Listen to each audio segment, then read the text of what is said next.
need to make a confession at the outset here. A little over 20 years ago, I did something that I regret, something that I'm not particularly proud of, something that in many ways I wish no one would ever know, but that here I feel kind of obliged to reveal.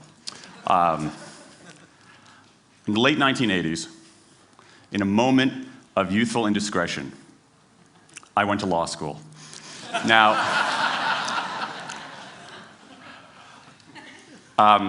in America, law is a professional degree. You get your university degree, then you go on to law school. And when I got to law school, I didn't do very well.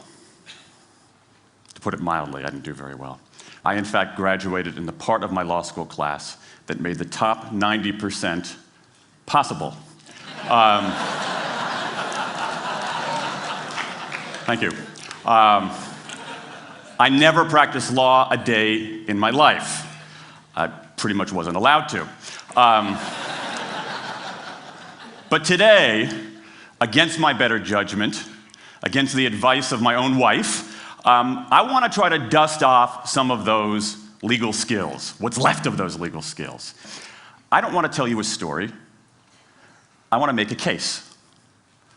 I want to make a hard-headed, evidence-based, dare I say lawyerly case for rethinking how we run our businesses. So, ladies and gentlemen of the jury, take a look at this. This is called the candle problem. Some of you might have seen this before. It was created in 1945 by a psychologist named Carl Duncker. Carl Duncker created this experiment that's used in a whole variety of experiments in behavioral science. And here's how it works. Suppose I'm the experimenter. I bring you into a room. I give you a candle, some thumbtacks, and some matches. And I say to you, your job is to attach the candle to the wall so the wax doesn't drip onto the table. Now, what would you do? Many people begin trying to thumbtack the candle to the wall. Doesn't work. Some people, and I saw somebody kind of make the motion over here, some people have a great idea where they light the match, melt the side of the candle, try to adhere it to the wall. It's an awesome idea, doesn't work. And eventually, after 5 or 10 minutes, most people figure out the solution, which you can see here. The key is to overcome what's called functional fixedness. You look at that box and you see it only as a receptacle for the tacks, but it can also have this other function as a platform for the candle. It's the candle problem. Now, I want to tell you about an experiment using the candle problem done by a scientist named Sam Glucksberg, who's now at Princeton University in the US. This shows the power of incentives. Here's what he did. He gathered his participants and he said, I'm going to time you how quickly you can solve this problem. To one group, he said, I'm going to time you to establish norms, averages, for how long it typically takes someone to solve this sort of problem. To the second group, he offered rewards. He said, if you're in the top 25% of the fastest times, you get $5. If you're the fastest of everyone we're testing here today, you get $20. Okay, now this is several years ago, adjusted for inflation. It's a decent sum of money for a few minutes of work. Okay, it's a nice motivator. Question, how much faster did this group solve the problem? Answer, it took them on average 3.5 minutes longer. 3.5 minutes longer. Now this makes no sense, right? I mean, I'm an American, I believe in free markets, that's not how it's supposed to work, right? If you want people to perform better, you reward them, right? Bonuses, commissions, their own reality show, incentivize them. That's how business works, but that's not happening here. You've got an incentive designed to sharpen thinking and accelerate creativity, and it does just the opposite. It dulls thinking and blocks creativity. And what's interesting about this experiment is that it's not an aberration. This has been replicated over and over and over again for nearly 40 years. These contingent motivators. If you do this, then you get that, work in some circumstances, but for a lot of tasks, they actually either don't work or often they do harm. This is one of the most robust findings in social science and also one of the most ignored. I spent the last couple of years looking at the science of human motivation, particularly the dynamics of extrinsic motivators and intrinsic motivators. And I'm telling you, it's not even close. If you look at the science, there is a mismatch between what science knows and what business does. And what's alarming here is that our business operating system, think of the set of assumptions and protocols beneath our businesses, how we motivate people, how we apply our human resources. It's built entirely around these extrinsic motivators, around carrots and sticks. That's actually fine for many kinds of 20th century tasks. But for 21st century tasks, that mechanistic reward and punishment approach doesn't work, often doesn't work, and often does harm. Let me show you what I mean. So Glucksberg did another experiment similar to this, where he presented the problem in a slightly different way, like this up here. Okay? Attach the candle to the wall so the wax doesn't drip onto the table. Same deal. You were timing for norms. You were incentivizing. What happened this time? This time, the incentivized group kicked the other group's butt. Why? Because when the tasks are out of the box, it's pretty easy, isn't it? If-then rewards work really well for those sorts of tasks, where there's a simple set of rules and a clear destination to go to. Rewards, by their very nature, narrow our focus, concentrate the mind. That's why they work in so many cases. And so for tasks like this, a narrowed focus where you just see the goal right there, zoom straight ahead to it, they work really well. But for the real candle problem, you don't want to be looking like this. The solution's not over here. The solution's on the periphery. You want to be looking around. That reward actually narrows our focus and restricts our possibility. Let me tell you why this is so important. In Western Europe, in many parts of Asia, in North America, in Australia, white-collar workers are doing less of this kind of work and more of this kind of work. That routine, rule-based, left-brain work, certain kinds of accounting, certain kinds of financial analysis, certain kinds of computer programming, has become fairly easy to outsource, fairly easy to automate. Software can do it faster. Low-cost providers around the world can do it cheaper. So what really matters are the more right-brain, creative, conceptual kinds of abilities. Think about your own work. Think about your own work. Are the problems that you face, or even the problems we've been talking about here, are those kinds of problems, do they have a clear set of rules and a single solution? No. The rules are mystifying. The solution, if it exists at all, is surprising and non-obvious. Everybody in this room is dealing with their own version of the candle problem. And for candle problems of any kind, in any field, those if-then rewards, the things around which we've built so many of our businesses, don't work. Now, I mean, it makes me crazy. And this is not, here's the thing, this is not a feeling, okay? I'm a lawyer, I don't believe in feelings. This is not a philosophy. I'm an American, I don't believe in philosophy. This is a fact. Or as we say in my hometown of Washington, D.C., a true fact. Let me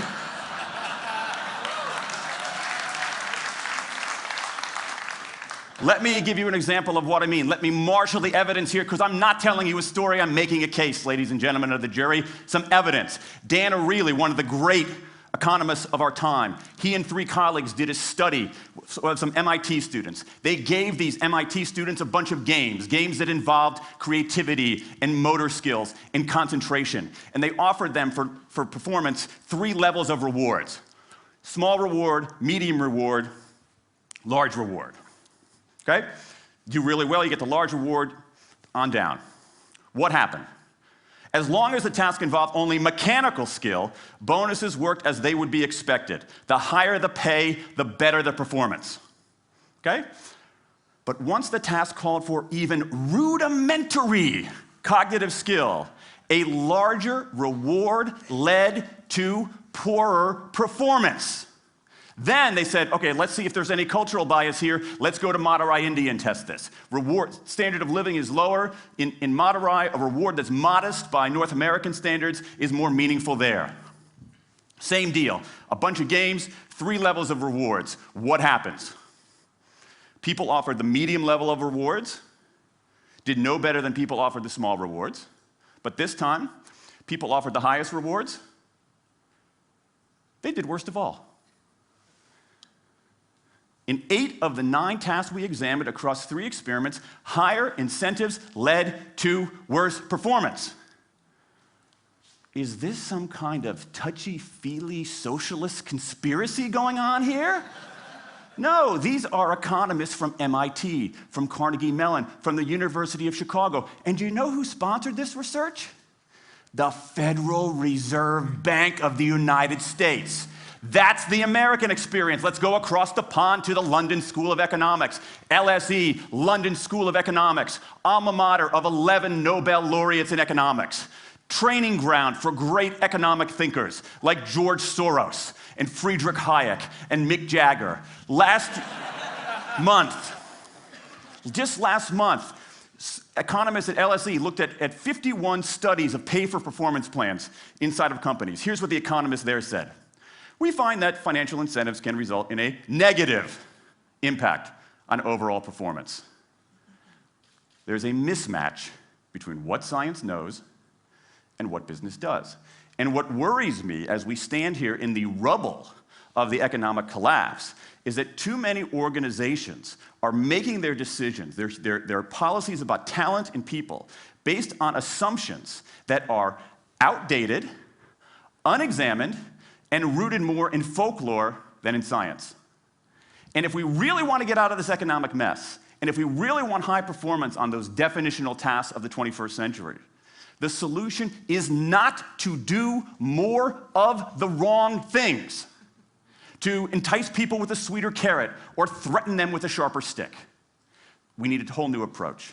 The good news about all this is that the scientists who've been studying motivation have given us this new approach. It's an approach built much more around intrinsic motivation, around the desire to do things because they matter, because we like it, because they're interesting, because they're part of something important. And to my mind, that new operating system for our businesses revolves around 3 elements: autonomy, mastery, and purpose. Autonomy, the urge to direct our own lives. Mastery, the desire to get better and better at something that matters. And purpose, the yearning to do what we do in the service of something larger than ourselves. These are the building blocks of an entirely new operating system for our businesses. I want to talk today only about autonomy. In the 20th century, we came up with this idea of management. Management did not emanate from nature. Okay? Management is it's not a tree, it's a television set. Okay? Somebody invented it.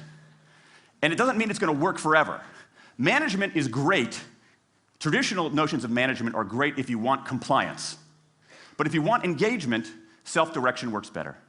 Let me give you some examples of some kind of radical notions of self-direction. And what this means, you don't see a lot of it, but you see the first stirrings of something really interesting going on. Because what it means is, it means paying people adequately and fairly, absolutely. Getting the issue of money off the table, and then giving people lots of autonomy. Let me give you some examples. How many of you have heard of the company Atlassian? Okay, looks like less than half. Atlassian is an Australian software company, and they do something incredibly cool. A few times a year, they tell their engineers, go for the next 24 hours and work on anything you want.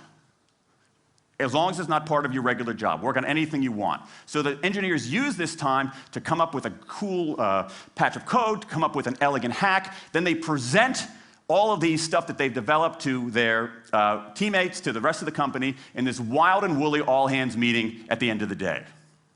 And then, being Australians, everybody has a beer. They call them FedEx days. Why? Because you have to deliver something overnight. It's not bad. It's a huge trademark violation, but it's pretty clever. That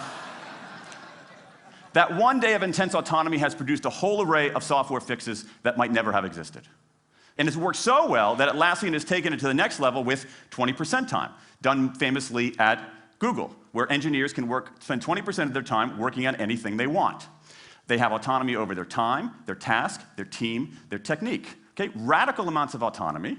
And at Google, as many of you know, about half of the new products in a typical year are birthed during that 20% time. Things like Gmail, Orchid, Google News. Let me give you an even more radical example of it. Something called the results-only work environment, the ROW, created by 2 American consultants in place at about a dozen companies around North America. In a ROW, people don't have schedules. They show up when they want. They don't have to be in the office at a certain time or any time. They just have to get their work done. How they do it, when they do it, where they do it, is totally up to them. Meetings in these kinds of environments are optional. What happens? Almost across the board. Productivity goes up, worker engagement goes up, worker satisfaction goes up, turnover goes down. Autonomy, mastery, and purpose. These are the building blocks of a new way of doing things. Now, some of you might look at this and say, that sounds nice, but it's utopian. And I say, nope. I have proof. In the mid-1990s, Microsoft started an encyclopedia called Encarta. They had deployed all the right incentives. All the right incentives. They paid professionals to write and edit thousands of articles. Well-compensated managers oversaw the whole thing to make sure it came in on budget and on time. A few years later, another encyclopedia got started. Different model, right? Do it for fun. No one gets paid a cent or a euro or a yen. Do it because you like to do it. Now, if you had, just 10 years ago, if you had gone to an economist anywhere and said, hey, I got these 2 different models for creating an encyclopedia, if they went head-to-head, who would win? 10 years ago, you could not have found a single sober economist anywhere on planet Earth who would have predicted the Wikipedia model. This is the titanic battle between these 2 approaches. This is the Ali Frazier of motivation, right? This is the thriller in Manila, all right? Intrinsic motivators versus extrinsic motivators. Autonomy, mastery, and purpose versus carrots and sticks. And who wins? Intrinsic motivation, autonomy, mastery, and purpose in a knockout. Let me wrap up. There's a mismatch between what science knows and what business does, and here's what science knows. 1, those 20th century rewards, those motivators we think are the natural part of business, do work, but only in a surprisingly narrow band of circumstances. 2, those if-then rewards often destroy creativity. 3, the secret to high performance isn't rewards and punishments, but that unseen intrinsic drive, the drive to do things for their own sake, the drive to do things because they matter. And here's the best part. Here's the best part. We already know this. The science confirms what we know in our hearts. So, if we repair this mismatch between what science knows and what business does, if we bring our motivation, notions of motivation into the 21st century, if we get past this lazy, dangerous ideology of carrots and sticks, we can strengthen our businesses, we can solve a lot of those candle problems, and maybe, we can change the world. I rest my case.